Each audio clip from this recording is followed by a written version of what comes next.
Boa tarde, turma. Irei apresentar sobre essa família botânica, né, das Marantáceas. As Marantáceas, elas são ervas perenes, ou seja, têm um longo período de duração.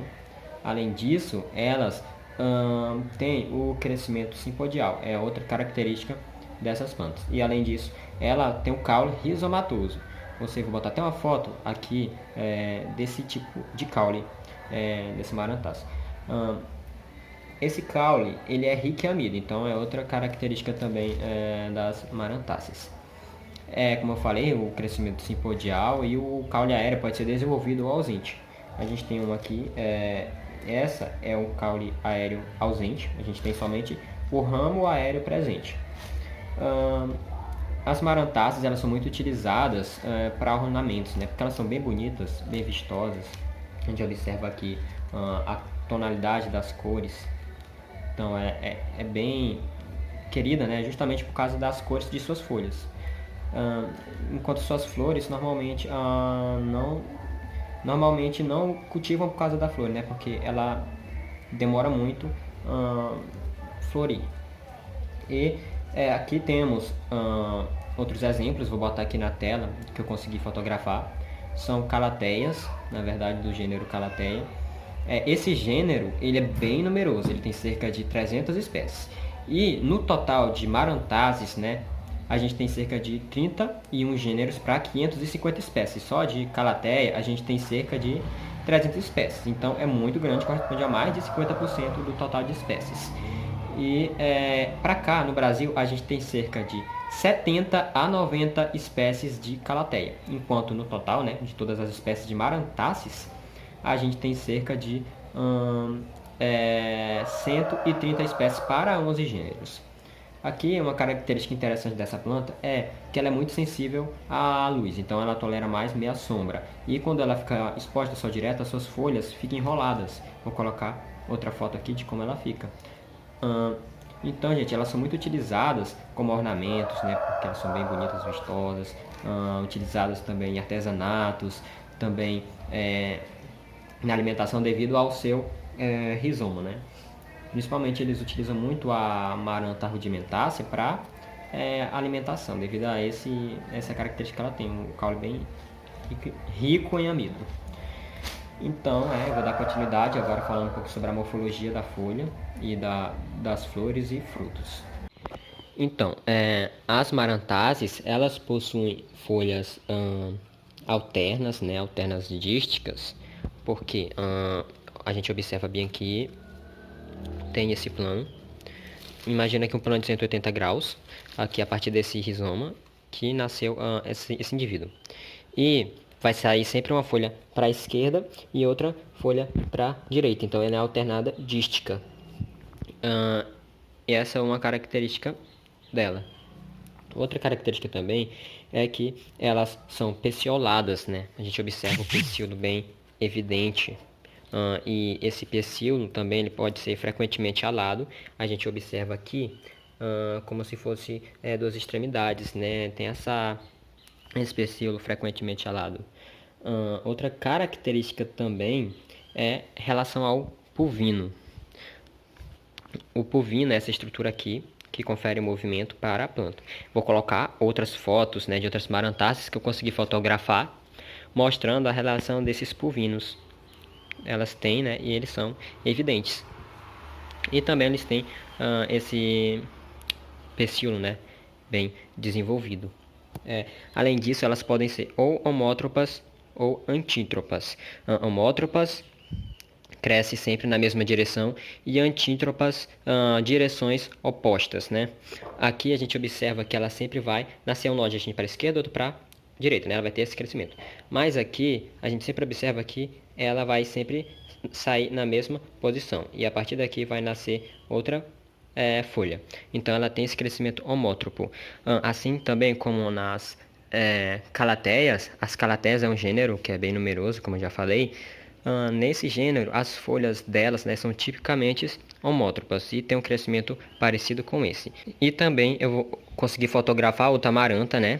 E eu vou colocar aqui na foto também para a gente conseguir ver as semelhanças nela em relação às suas características. Então, gente, outra característica é que ela possui a lâmina discolor, ou seja, a gente observa que aqui tem uma textura mais verde, né? Aqui tem mais pálida. Outras folhas, elas podem ter também essa variação. Aqui pode ter outra cor e aqui pode ter outra, né? Tem essa diferenciação. E elas são frequentemente variegadas, né? Vistosas, ou seja, apresenta cores bem distintas. Eu vou colocar algumas fotos aqui de outras para vocês verem a diversificação das cores. Elas são bem variegadas. E, além disso, ela possui a nervura primária e secundária evidente. Vou mostrar o tempo todo aí outras fotos. E além disso, elas são assimétricas. Ela possui esse plano de assimetria. Essa é outra característica das marantáceas. Vou colocar também outras fotos para vocês observarem a assimetria.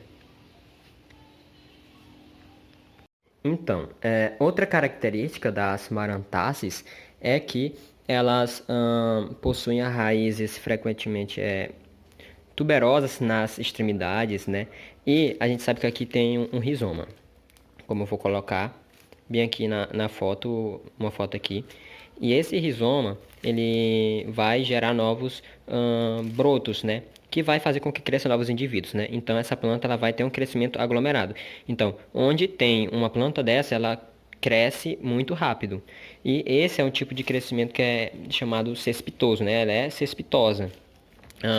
Eu não consegui fotografar uma flor dessa família botânica, mas é interessante a gente lembrar algumas características, como elas são monóclinas, ou seja, tem tanto o sexo masculino quanto o sexo feminino. Além disso, elas são epígenas, elas também possuem o ovário ínfero, aquele que fica abaixo das peças florais.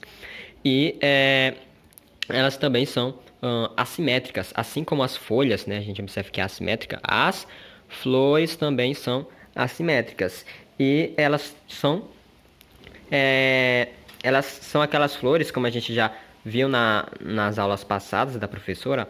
As flores delas são trímeras, ou seja, tem 3 pétalas, 3 sépalas ou múltiplos de 3.